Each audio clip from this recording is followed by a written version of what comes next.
ಇಬ್ಬರು ವಿಚಾರಗಳ ಹತ್ಯೆ ಆದಮೇಲೆಯೂ ಕೂಡ ಆ ಹತ್ಯೆ ಮಾಡತಕ್ಕಂಥ ವ್ಯಕ್ತಿಗಳು ನಿರ್ದಿಷ್ಟವಾದಂಥ ಸಂಘಟನೆಗೆ ಸಂಬಂಧಪಟ್ಟಂಥವರು ಅಂತ ಮಾಹಿತಿ ಇದ್ದಾಗಲೂ ಕೂಡ ಅಂಥ ಸಂಘಟನೆಗಳ ಮೇಲೆ ಈ ತನಕ ಯಾವುದೇ ರೀತಿಯಂಥ ಕ್ರಮ ಕೈಗೊಳ್ಳದೇ ಇರುವುದನ್ನು ನಾವು ನೋಡ್ತಾ ಇದ್ದೀವಿ. ಶ್ರೀರಾಮ ಸೇನೆಯ ಕಾರ್ಯಕರ್ತರು ಅದರೊಳಗಡೆ ಇದ್ದಾರೆ ಅನ್ನುವಂಥದ್ದು ಮಾಹಿತಿ ಕೂಡ ನಮ್ಗೆ ಗೊತ್ತಿರುವಂಥದ್ದು. ಗೌರಿ ಲಂಕೇಶ್ ಮತ್ತು ಎಂ ಕಲಬುರ್ಗಿ ಅವರ ಹತ್ಯೆ ವಿಷಯದೊಳಗಡೆ. ಆದರೆ ಈ ತನಕ ಆ ಕೊಲೆ ಮಾಡಿರುವಂಥ ಯುವಕರ ಮೇಲೆ ಕೇಸ್ ಆಗಿದೆ ಹೊರತು ಅವರು ಯಾವ ಸಂಘಟನೆಗೆ ಸಂಬಂಧಿಸಿದವರು, ಅಲ್ಲಿ ಎಷ್ಟು ದಿನ ಕೆಲಸ ಮಾಡಿದ್ದಾರೆ, ಏನು ಅನ್ನುವಂಥದ್ರ ಬಗ್ಗೆ ಯಾವುದೇ ರೀತಿಯಂಥ ತನಿಖೆಯನ್ನು ಈ ಸರ್ಕಾರಗಳು ನಡೆಸ್ತೇ ಇರುವುದು ದೊಡ್ಡದಂಥ ದುರಂತ ಅದು. ಅಂದರೆ ಈ ಸಂಘಟನೆಗಳಿಂದ ಈ ಯುವಕರಿಂದ ಯಾರ್ಯಾರು ಇದ್ದಾರೆ ಅನ್ನುವಂಥ ಒಂದು ಮಾಹಿತಿಯನ್ನು ತೆಗೆದುಕೊಳ್ಳೋದ್ರ ಮೂಲಕ ಆ ಸಂಘಟನೆಗಳ ಮೇಲೆ ಕ್ರಮ ಕೈಗೊಳ್ಳಬೇಕಾಗಿತ್ತು. ಅದು ಕೂಡ ಆಗಿಲ್ಲ ಅನ್ನೋದನ್ನು ನಾವು ನೋಡ್ತೀವಿ. ಸಿದ್ದರಾಮಯ್ಯ ಸರ್ಕಾರ ಅಧಿಕಾರಕ್ಕೆ ಬಂದು 2 ವರ್ಷ ಆಯಿತು.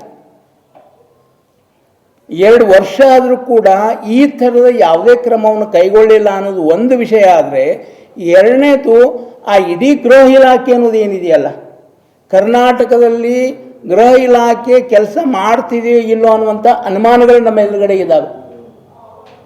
ಅಂದರೆ ಈ ಥರದ ಮತೀಯ ಸಂಘಟನೆಗಳು ಅಮಾಯಕ ಯುವಕರ ತಲೆ ಒಳಗಡೆ ಧಾರ್ಮಿಕ ದ್ವೇಷವನ್ನು ತುಂಬುವುದರ ಮೂಲಕ, ಅವರನ್ನು ಬುದ್ಧಿ ಪ್ರಮಿತರನ್ನಾಗಿ ಮಾಡುವುದರ ಮೂಲಕ ಅವರನ್ನು ಇಂಥ ದುಷ್ಕೃತ್ಯಗಳಿಗೆ ಬಳಕೆ ಮಾಡ್ಕೊಳ್ತಾ ಇದ್ದಾರೆ ಅನ್ನುವಂಥ ವಿಷಯದ ಬಗ್ಗೆ ಅದರ ಇಂಟೆಲಿಜೆನ್ಸ್ ಏನು ಕೆಲಸ ಮಾಡ್ತಿದೆ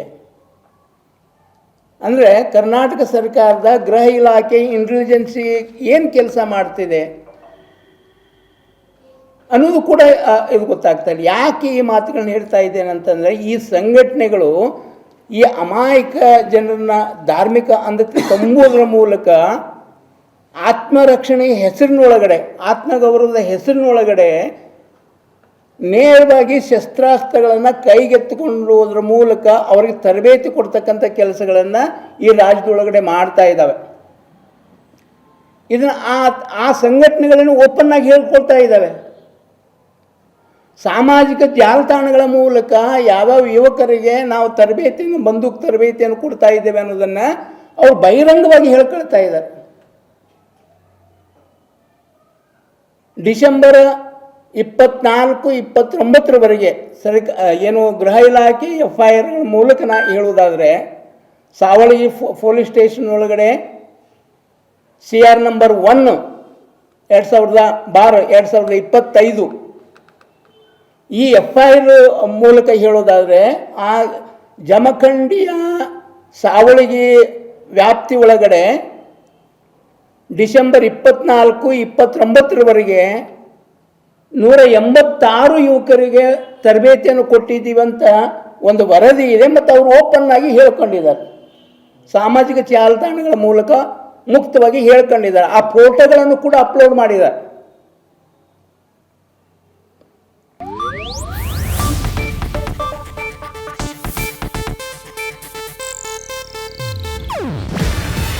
ಇದು ಏಷ್ಯಾನೆಟ್ ನ್ಯೂಸ್ ನೆಟ್ವರ್ಕ್ ಪ್ರಸ್ತುತಿ. ನೀವು ನೋಡ್ತಿದ್ದೀರಾ ಏಷ್ಯಾನೆಟ್ ಸುವರ್ಣ ನ್ಯೂಸ್.